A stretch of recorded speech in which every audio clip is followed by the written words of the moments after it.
Assalamualaikum warahmatullahi wabarakatuh. Halo teman-teman, jumpa lagi di channel Sahabat Medis. Pada video kali ini, kita masih akan membahas mengenai latihan soal P3K khususnya untuk formasi perawat tahun 2023. Dengan materi pembahasan pada video kali ini adalah tentang soal kemampuan teknis. Dan langsung saja kita masuk ke soal yang pertama. Seorang perempuan usia 52 tahun dibawa keluarganya ke IGD dengan pneumotorak. Pasien mengeluh sesak nafas dan nyeri pada dada kanan. Dari hasil pemeriksaan, diperoleh data tekanan darah 150/100, RR 28 kali per menit, perkusi hipersonor, terlihat penggunaan otot bantu pernafasan. Saturasi oksigen 96%, pH darah 7,37, PO2 80, PCO2 40, dan HCO3 24. Pertanyaannya, masalah keperawatan yang dialami pasien adalah A. Nyeri akut, B. Bersihan jalan nafas tidak efektif, C. Gangguan pertukaran gas, D. Gangguan ventilasi spontan, atau E. Pola nafas tidak efektif. Sebelum kita bahas, seperti biasa kita akan berikan teman-teman waktu 5 detik untuk memilih jawaban yang benar. Oke, langsung saja kita bahas ya teman-teman. Di sini pada soal diketahui bahwa data fokusnya adalah pasien mengeluh sesak nafas, kemudian nyeri pada dada kanan. Selain itu, tekanan darah dan frekuensi nafasnya ini tidak normal ya teman-teman. Perkusinya hipersonor dan terlihat menggunakan otot bantu pernafasan. Selain itu, pada soal di sini juga disebutkan adanya pemeriksaan analisa gas darah. Sekarang kita bahas untuk setiap opsinya ya teman-teman. Di sini pada opsi A ada nyeri akut. Pada soal diketahui ada data yang mengarah pada diagnosa nyeri, yaitu adanya nyeri pada dada kanan. Tapi untuk menegakkan diagnosa nyeri akut di sini datanya tidak cukup ya teman-teman, karena pada soal hanya ada nyeri pada dada kanan. Tidak ada skala nyerinya berapa, pengkajian PHI-RST juga tidak ada. Jadi untuk opsi A ini kurang tepat. Kemudian opsi B, di sini ada bersihan jalan nafas tidak efektif. Pada soal di sini tidak ada data yang mengarah pada diagnosa ini ya teman-teman. Karena untuk menegakkan diagnosa bersihan jalan nafas tidak efektif, biasanya pada soal ini muncul data adanya akumulasi sekret, kemudian obstruksi jalan nafas, dan terdengar suara ronki. Nah, ketiga data tersebut tidak ada pada kasus, jadi opsi B ini juga kurang tepat. Kemudian opsi C, di sini ada gangguan pertukaran gas. Ciri utama untuk menegakkan diagnosa ini adalah adanya abnormalitas pada pemeriksaan AGD atau analisa gas darah. Di sini pada soal disebutkan adanya pemeriksaan AGD ya teman-teman. Apakah diagnosa C ini bisa ditegakkan? Sekarang kita lihat untuk nilai dari pH, PO2, PCO2, dan HCO3. Ternyata nilai dari analisa gas darah pada kasus di sini adalah normal.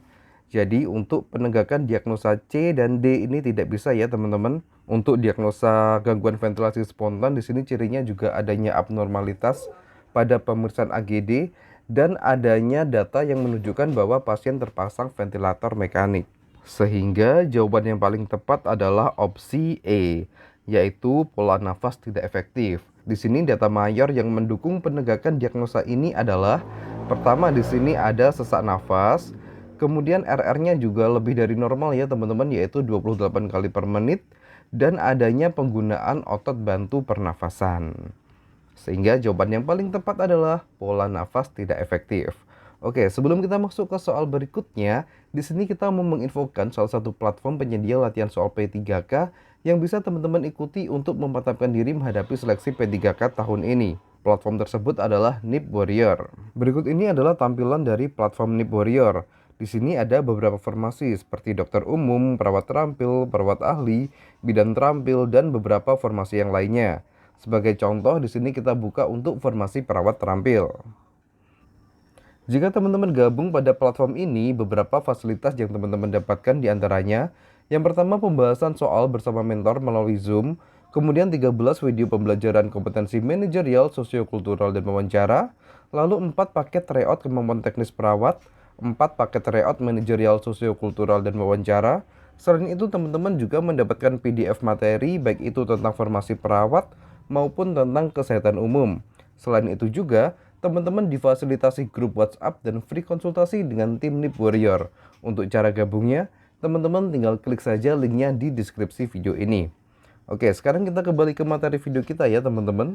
Untuk soal nomor 1 ini sudah cukup jelas. Sekarang kita masuk ke soal nomor 2. Seorang laki-laki usia 45 tahun dirawat di rumah sakit jiwa sejak 4 bulan yang lalu. Saat dilakukan pengkajian, pasien mengatakan, "Saya merasa malu, saya tidak berguna, seharusnya saya tidak dilahirkan saja." Dari hasil observasi, pasien kurang mempertahankan kontak mata dan wajah tampak sedih. Pertanyaannya di sini, masalah keperawatan utama pada kasus di atas adalah A. Isolasi sosial, B. Harga diri rendah situasional, C. Harga diri rendah kronis, D. Coping tidak efektif, atau E. Gangguan persepsi sensori. Oke, langsung saja kita bahas ya teman-teman. Di sini pada soal disebutkan bahwa pasien mengatakan saya merasa malu dan tidak berguna. Kemudian dari hasil observasi, pasien kurang mempertahankan kontak mata dan wajah tampak sedih. Dari ketiga data tersebut, ini mengarahnya adalah ke HDR ya teman-teman, atau harga diri rendah. Nah, pada opsi jawaban di sini ada dua opsi yang mengarah ke harga diri rendah, yaitu opsi B, harga diri rendah situasional, dan opsi C, harga diri rendah kronis. Lalu apa yang membedakan keduanya? Sekarang kita bahas. Harga diri rendah situasional yaitu munculnya persepsi negatif tentang makna diri sebagai respon terhadap situasi saat ini. Sedangkan harga diri rendah kronik ini merupakan evaluasi diri atau persepsi negatif tentang diri sendiri atau kemampuan diri dalam waktu lama yang dapat mengganggu kesehatan. Nah, pada soal di sini disebutkan bahwa pasien dirawat di rumah sakit jiwa ya teman-teman sejak 4 bulan yang lalu. Sehingga dapat disimpulkan jawaban yang paling tepat adalah opsi C, yaitu harga diri rendah kronis. Oke, kita lanjut ke soal berikutnya. Untuk soal nomor 3 ini tentang keperawatan maternitas ya teman-teman. Seorang perempuan usia 21 tahun G1P0A0 datang ke puskesmas untuk bersalin. Dari hasil pemeriksaan, keluar lendir bercampur darah dari vagina. Hasil pemeriksaan DJJ 128 kali per menit, pembukaan 3 cm, ketuban utuh, ibu menjerit kesakitan, tidak kooperatif, dan his tidak adekuat. Pertanyaannya, faktor P apakah yang menjadi masalah prioritas pada kasus di atas? A. Psikologis, B. Passage, C. Passenger, D. Power, atau E. Penolong. Oke, langsung saja kita bahas ya teman-teman. Di sini data fokusnya adalah ibu menjerit kesakitan, kemudian tidak kooperatif, dan his tidak adekuat. Pada persalinan di sini dikenal istilah 5P, yaitu psikologis, passage, passenger, power, dan penolong. Kita bahas satu persatu setiap opsinya ya teman-teman. Opsi A di sini ada psikologis. Psikologis di sini adalah kecemasan atau kesiapan ibu untuk menghadapi persalinan. Kemudian ada passage. Passage ini adalah jalan lahir ya teman-teman. Ini berhubungan dengan pembukaan. Kemudian passenger. Passenger di sini adalah hasil konsepsi. Bisa jadi janin dan plasenta. Kemudian ada power. Power di sini adalah kekuatan ibu. Nah, pada kasus di atas di sini mengarahnya adalah pada kekuatan ibu ya teman-teman, karena datanya adalah ibu menjerit kesakitan, tidak kooperatif, dan his tidak adekuat. Sehingga jawaban yang tepat adalah opsi D. Oke, sekarang kita lanjut ke soal berikutnya. Seorang wanita usia 45 tahun dibawa ke IGD dengan penurunan kesadaran. Hasil pengkajian, pasien tampak lemah, GCS 8, tekanan darah 110/60, nadi 90 kali per menit, RR 18 kali per menit. Keluarga pasien mengatakan pasien mempunyai riwayat kencing manis dan rutin menggunakan insulin. Hasil pemeriksaan GDA 40 mg per dl. Pertanyaannya, tindakan keperawatan yang paling tepat pada kasus di atas adalah A. Menganjurkan pasien untuk minum minuman manis, B. Mengedukasi tanda dan gejala hipoglikemi, C. Mengedukasi diet pada pasien DM, D. Kolaborasi pemberian insulin, atau E. Kolaborasi pemberian D40. Oke, langsung saja kita bahas ya teman-teman. Sekarang langsung saja kita tinjau dari kelima opsi jawabannya. Di opsi A di sini ada menganjurkan pasien untuk minum minuman manis. Nah, opsi A ini sebenarnya adalah tindakan yang bagus untuk meningkatkan kadar gula darah. Tetapi pada soal di sini disebutkan pasien mengalami penurunan kesadaran. Sehingga untuk jawaban opsi A ini kurang tepat ya teman-teman. Kemudian opsi B, mengedukasi tanda dan gejala hipoglikemi, di sini juga kurang tepat untuk diterapkan pada kasus di atas. Kemudian opsi C, mengedukasi diet pada pasien DM, ini juga kurang tepat. Kemudian opsi D, kolaborasi pemberian insulin.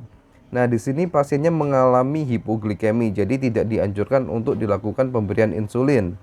Kemudian opsi E, kolaborasi pemberian dextrose 40%. Ini adalah jawaban yang tepat ya teman-teman, karena dengan memberikan dextrose 40% harapannya GDA pasien ini bisa mengalami peningkatan.